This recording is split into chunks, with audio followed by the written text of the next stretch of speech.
नमस्कार। क्या आपने कभी ये सोचा है कि काश हमारे पास दिन में 1 घंटा ज़्यादा होता जिसमें हम अपनी पसंद की चीज़ें कर पाते। तो दोस्तों, वो एक्स्ट्रा 1 घंटा मुमकिन है और वो भी बिना किसी जादू के। मगर इसके लिए हमारे लिए यह समझना जरूरी है कि समय हमारा सबसे जरूरी एसेट है।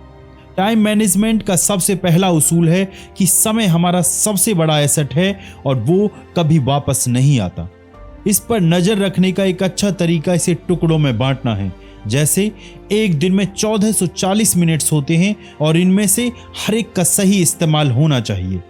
इस चीज को हमेशा याद रखने के लिए लेखक ने एक 1440 का पोस्टर अपने ऑफिस के दरवाजे पर चिपकाया हुआ था। यह हमेशा उन्हें अपने एक दिन के समय की सीमा याद दिलाता रहता। मगर मिनट्स ही क्यों, 46,400 सेकेंड्स क्यों नहीं? 1 मिनट कई तरह के कामों को करने के लिए काफी है, जैसे 30 सिटअप्स करना, एक कविता पढ़ना या अपने पौधों को पानी देना। तो अगर अब आपने समय के महत्व को समझ लिया है तो अब समय आता है उसे अपनी प्रायोरिटी के हिसाब से बांटने का। और ऐसा कर पाने का एक सीक्रेट है अपने मोस्ट इंपॉर्टेंट टास्क या MIT को चुनना और उसे प्राथमिकता देना। यह एक ऐसी चीज है जो आपकी जिंदगी और आपके काम पे सबसे बड़ा प्रभाव डालती है। थैरिस मकान, जो university of Missouri saint Louis में एक प्रोफेसर हैं, वो भी इस बात से सहमत हैं। जैसे एक डेवलपमेंट के लिए MIT एक प्रोग्रामर को हायर करना होगा या एक स्टार्टअप के CEO के लिए MIT एक बड़ी डील के लिए एक अच्छी प्रेजेंटेशन तैयार करना होगा। रिसर्च में ये पाया गया है कि रोज की MITs तैयार रखना, चाहे वो जो भी हो, फोकस बेहतर करने और खुशी का लेवल बढ़ाने में मदद करता है। कई लोग अपने कामों की लिस्ट के बोझ से ही परेशान रहते हैं। आपके पास भी शायद एक ऐसी लिस्ट होगी, शायद उसमें भी कई ऐसे काम होंगे जो हफ्तों से वहीं बैठे बैठे आपका स्ट्रेस बढ़ा रहे होंगे। रिसर्चेज और स्टडीज में ये पाया गया है कि एक काम की लिस्ट में से लगभग 41% काम कभी पूरे नहीं होते। इस चौंकाने वाले नंबर के पीछे का कारण आसान है। इन कामों के साथ उनमें लगने वाले टाइम का कोई जिक्र नहीं होना है, इसलिए कई मुश्किल या कम जरूरी काम छूट जाते हैं। ये देखने में इतनी बड़ी प्रॉब्लम नहीं लगती है, मगर ये छूटे हुए काम अनचाहे स्ट्रेस का कारण बन जाते हैं। इनफैक्ट फ्लोरिडा स्टेट यूनिवर्सिटी के रिसर्चर्स ने पाया कि अगर लिस्ट के बजाय हम प्लान्स बनाकर हर काम करें तो हम स्ट्रेस से बच सकते हैं। ओलंपिक जिम्नास्ट इस तकनीक का एक अच्छा उदाहरण है। वो अपने परिवार के साथ समय बिताने, स्कूल के काम करने, अपनी ओलंपिक ट्रेनिंग करने और यहाँ तक कि मीडिया को इंटरव्यू देने में भी हमेशा सफल रहती थी, सिर्फ इसीलिए क्योंकि वो अपने जरूरी कामों को हमेशा सही से शेड्यूल करती थी। इस स्ट्रेटेजी को टाइम बॉक्सिंग या टाइम ब्लॉकिंग कहा जाता है और इसमें हमें बस एक डिटेल्ड कैलेंडर बना के रखना होता है। मिलर ने ऐसा ही किया और इस वजह से उन्हें उन कामों को प्राथमिकता देनी पड़ी जो ज्यादा जरूरी थे और आज भी वो घड़ी के साथ ही चलती हैं। हाँ, एक समय आएगा जब आपके कैलेंडर के किसी काम को आप पूरा नहीं कर पाएंगे। उस हालत में अपने काम को भूल जाने के बजाय अपने कामों को रीशेड्यूल कर लीजिए। जैसे अगर आप दोपहर में जिम जाते हैं मगर किसी दिन आपको दोपहर में फ्लाइट पकड़नी हुई तो जिम छोड़ने के बजाय उसे सुबह कर लीजिए। दोस्तों, अपनी काम टालने की आदत को कम करने के लिए अपने आने वाले कामों के बारे में पहले से सोच लें और ये मान लें कि आपका काम कभी भी कम नहीं होने वाला है। ऐसा सबके साथ होता है। एक इंपॉर्टेंट डेडलाइन करीब आ रही है और उसके लिए काम करने की जगह हम फेसबुक, मैसेजिंग, टीवी, इन सब में लगे हुए हैं। काम टालने की आदत एक बुरी बला है, मगर खुशकिस्मती से इससे निपटने के भी नुस्खे मौजूद हैं। अब हम बात करते हैं अपने चौथे सीक्रेट की। काम टालने की आदत से बचने के लिए अपने फ्यूचर सेल्फ को इमेजिन कीजिए। अपने फ्यूचर सेल्फ की कल्पना करने के लिए सिर्फ 2 सवाल काफी हैं। इस काम से मुझे कैसी खुशी मिलेगी और इस काम को न करने से मुझे क्या परेशानियां होंगी। जैसे अगर आपका गोल रोज एक्सरसाइज करना है मगर आप ऐसा नहीं कर पा रहे हैं तो बस अपने को मोटा और सुस्त इमेजिन करिए। ऐसा लगातार करते रहने से आप जल्द ही सोफा छोड़कर ट्रेडमिल पर पहुंच जाएंगे। इसके अलावा अपने फ्यूचर सेल्फ के बारे में ईमानदारी से सोचना भी आपकी काम टालने की आदत छोड़ने में मदद कर सकता है। जैसे अगर आपको लगता है कि आप अपने ब्रेक में जंक फूड ही खाएंगे तो आप इस बारे में ईमानदारी से सोचते रहकर खुद को ऐसा असल में करने से रोक सकते हैं। आप यहां तक कि अपने घर में रखे सारी जंक फूड को बाहर भी फेंक सकते हैं। अब हम तैयार हैं अपनी 5वें सीक्रेट की ओर बढ़ने के लिए। दोस्तों, हमारे काम कभी खत्म नहीं होंगे और ऐसा होना एक अच्छी बात है, बल्कि अपने काम को प्राथमिकता देना और शेड्यूल करना अपने काम से चीजों को घटाने से कहीं बेहतर है। अमेरिकी राष्ट्रपति जॉर्ज बुश इसका एक बेहतरीन एग्जाम्पल है। उन्हें पता था कि उनके पास काम की कभी कमी नहीं होगी, इसलिए उन्होंने सब कुछ करने के बजाय ढेर सारी बुक्स पढ़ने को अपनी प्रायोरिटी बनाया। उन्होंने इसे चिकित्सीय और शैक्षणिक पाया। उन्होंने सिर्फ अपने कार्यकाल के दौरान करीब 95 किताबें पढ़ डाली थी। दोस्तों, अपने आइडियाज को लिखना और अपने ईमेल इनबॉक्स को कम चेक करना फोकस बेहतर रखने और प्रोडक्टिविटी बढ़ाने में मददगार है। कई बार हमारे सबसे अच्छे आइडियाज हमें बड़े रैंडम समय जैसे शॉपिंग करते या अपने कुत्ते को घुमाने वक्त पर ही आते हैं। क्या ये बेहतर नहीं होगा कि हम इन आइडियाज को याद करने की कोशिश में सर खपाने के बजाय उन्हें लिख लें? इसलिए हमारा छठा सीक्रेट एक नोटबुक हमेशा अपने पास रखना है। इस तरह अपने आइडियाज लिख लेने से उन्हें याद रखना कहीं आसान हो जाता है। वर्जिन ग्रुप के संस्थापक रिचर्ड ब्रेंसन का कहना है कि उनके बिजनेस के सक्सेस के पीछे उनके नोटबुक का बड़ा हाथ है। वो अपने आइडियाज को लिख कर रखने के लिए इतने सीरियस थे कि एक बार जब उनके पास उनकी नोटबुक नहीं थी, तब उन्होंने अपना आइडिया अपने पासपोर्ट के पीछे ही लिख दिया था। उनका मानना था कि अगर किसी आइडिया को लिखा नहीं गया तो वो हमेशा के लिए खो जाएगा। अपने हाथ से लिखे हुए नोट्स आपकी मेमोरी के लिए भी हेल्पफुल होते हैं। मनोवैज्ञानिक पाम मुलर और डेनियल ओपनहाइमर ने अपनी रिसर्च में पाया कि जो स्टूडेंट्स टेड टॉक्स के दौरान अपने हाथ से नोट्स बनाते थे, वो उन लोगों से ज़्यादा अच्छे से चीज़ें याद रख पाते थे जो अपने लैपटॉप पर नोट्स बना रहे थे। अपने विचारों को लिखना बहुत जरूरी है, उतना ही जरूरी जितना जरूरी अपने शेड्यूल को मेंटेन रखना है। यहीं पर 7वां सीक्रेट काम आता है। हमें अपने ईमेल हर वक्त चेक नहीं करने चाहिए, वरना दूसरे लोग आपका समय अपने हिसाब से चलाने लगेंगे। आम धारणा के उलट हर वक्त ईमेल चेक करना काउंटर प्रोडक्टिव होता है। हर वक्त ईमेल चेक करना जुआ खेलने जैसा है। ज्यादातर हमें कोई नया मैसेज नहीं आता है, मगर हम फिर भी दांव खेलते हैं इस उम्मीद में कि कोई नया मैसेज अभी आ जाएगा। ठीक जुए की तरह ये जुआ नशे की लत जैसा होता है और इससे हमारे फोकस और प्रोडक्टिविटी पर बुरा असर होता है। इससे बचने का एक अच्छा तरीका है कि अपने सारे न्यूज़लेटर्स को अनसब्सक्राइब कर दें। इसके अलावा आप 3210 सिस्टम भी इस्तेमाल कर सकते हैं। इसमें आप दिन में बस 3 बार अपने ईमेल चेक करें और दिन भर में कुल मिलाकर 21 मिनट ही अपने सारे मेल पढ़ें।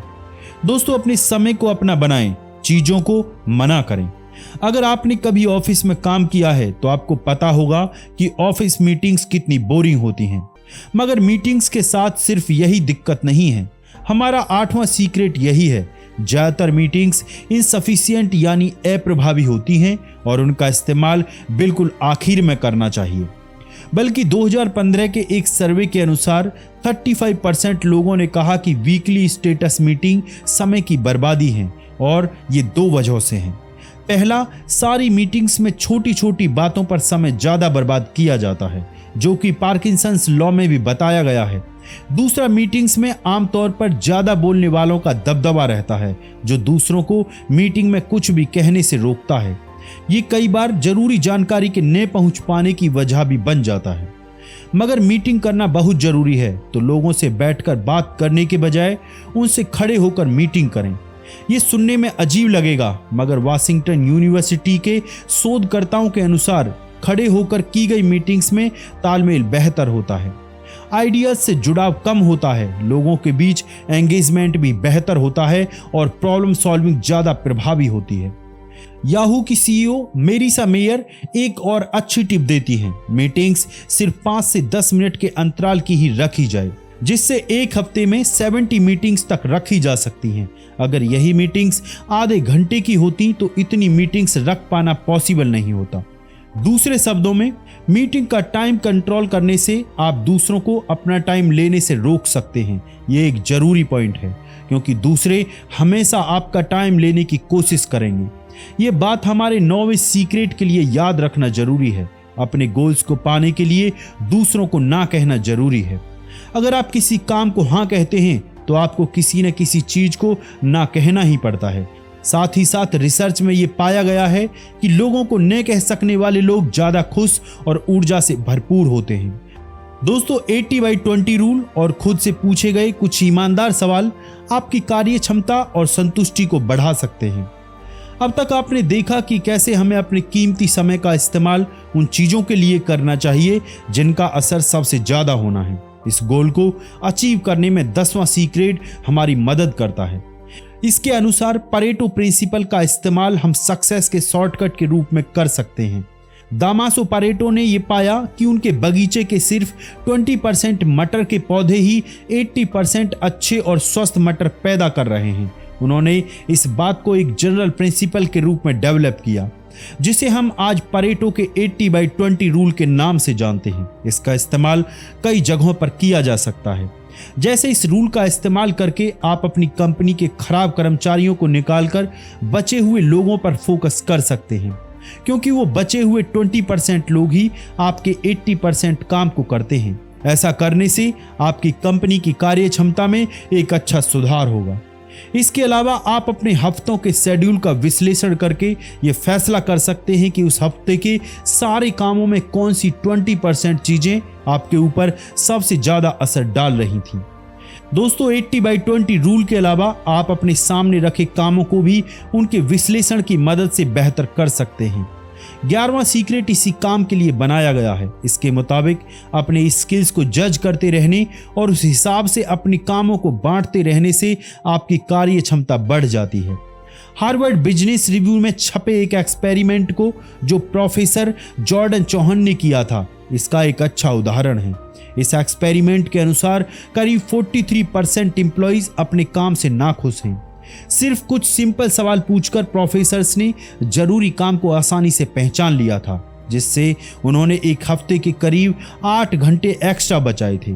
वो 3 सवाल थे। ये काम कंपनी के लिए कितना जरूरी है?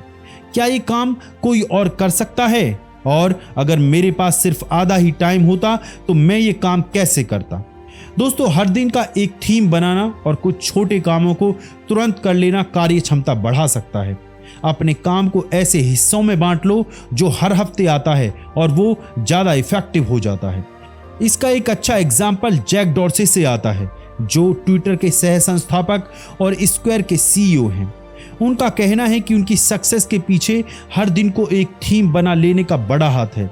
जैसे मंडे वो मैनेजमेंट को देते थे, तो वेडनेसडे वो मार्केटिंग को देते थे और संडे वो सोच विचार, फीडबैक और अगले हफ्ते की रणनीति के लिए रखते थे।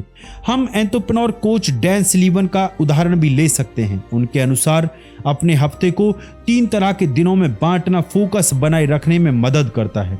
पहले टाइप के दिन को फोकस डे कहते हैं, जो जरूरी कामों के लिए है। दूसरे टाइप को बफर डे कहते हैं, जो ईमेल्स के जवाब देने, मीटिंग्स करने, काम बांटने और पेपर वर्क निपटाने के लिए होते हैं।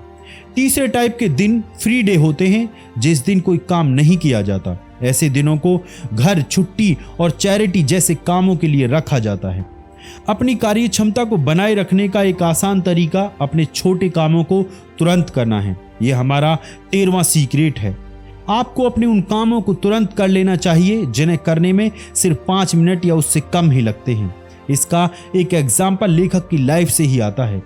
एक बार उनकी बहन डेबी ने उन्हें एक ईमेल किया, मगर वापस मेल करने के बजाय लेखक ने डेबी को फोन किया ताकि वो उनसे बात कर सकें। डेबी को सीधे फोन करके लेखक ने खुद को इस काम को याद रखने की मेंटल एनर्जी खर्च करने से बचा लिया। अगर ये काम वो अपनी टू डू लिस्ट में डालते तो शायद वो ये छोटा सा काम भी नहीं कर पाते। दोस्तों आप अपनी एनर्जी लेवल को एक सुबह की आदत और एक आसान तरीके से बढ़ा सकते हैं। सुबह 6 बजे उठना, 45 मिनट के लिए वर्कआउट करना और फिर एक स्वादिष्ट प्रोटीन रिच नाश्ता बनाना। सुनने में ये बड़ा मुश्किल लगता है, मगर हमारे 14वें सीक्रेट के मुताबिक ये करना जरूरी है। 14वां सीक्रेट ये कहता है कि सुबह का पहला घंटा आपकी हेल्थ को बेहतर बनाने के लिए जरूरी है। इनफैक्ट सुबह की शुरुआत एक वर्कआउट से करना आपकी रचनात्मकता के लिए फायदेमंद है। हम यहाँ न्यूयॉर्क बेस्ट सेलर लेखक डैन मिलर को देख सकते हैं, जो अपनी सुबह की शुरुआत आधे घंटे ध्यान और 45 मिनट वर्कआउट और ऑडियो प्रोग्राम्स को सुनकर करते हैं। इस दौरान वे खुद को फोन या न्यूज से दूर रखते हैं और अपने दिन की शुरुआत को पूरी तरह पॉजिटिव और प्रेरणादायक अनुभवों को देते हैं। उनका ये भी दावा है कि उन्हें अपने सबसे अच्छे आइडिया इसी वक्त आते हैं। एक अच्छा नाश्ता और ढेर सारा पानी पीना आपकी सुबह की एनर्जी को भी बढ़ा सकता है। यह आइडिया बेस्ट सेलिंग लेखक और पॉडकास्ट होस्ट शॉन स्वेटसन के लिए एक बड़ी बात है। उनका मानना है कि एनर्जी ही सब कुछ है, इसलिए वे अपनी दिन की शुरुआत एक इनर बात से करते हैं, जिसमें वो करीब 800 ml पानी पीते हैं ताकि उनके शरीर के सारे गंदगी फ्लश हो जाएं। बल्कि हमारे 15वें सीक्रेट के अनुसार एनर्जी ही सब कुछ है। कार्य क्षमता समय के बारे में नहीं, पर अपना फोकस और एनर्जी बनाए रखने के बारे में है।